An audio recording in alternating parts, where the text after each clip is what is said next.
Hello guys, so sa mga owner ng Bergman Street 125,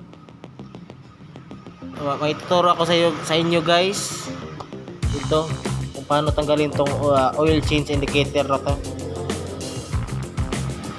Sundan nyo lang yung step na guys.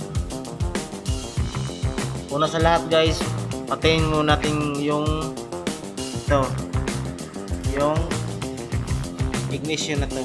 Patayin natin. Patayin.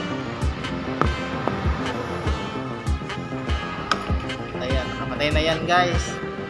So ang gawin natin ngayon guys, buksan natin.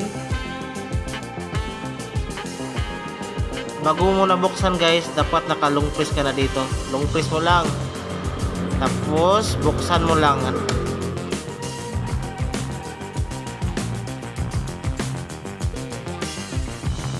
Yan guys, nagbi-blink na siya guys. Oh, wala na. Wala na yung kon guys, oil change indicator natin. Bitawan mo lang guys. Yun.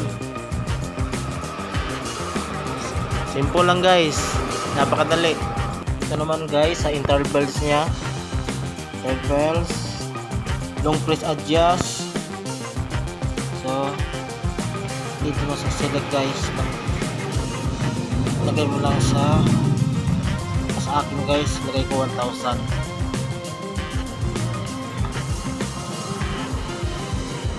Yan, 1,000.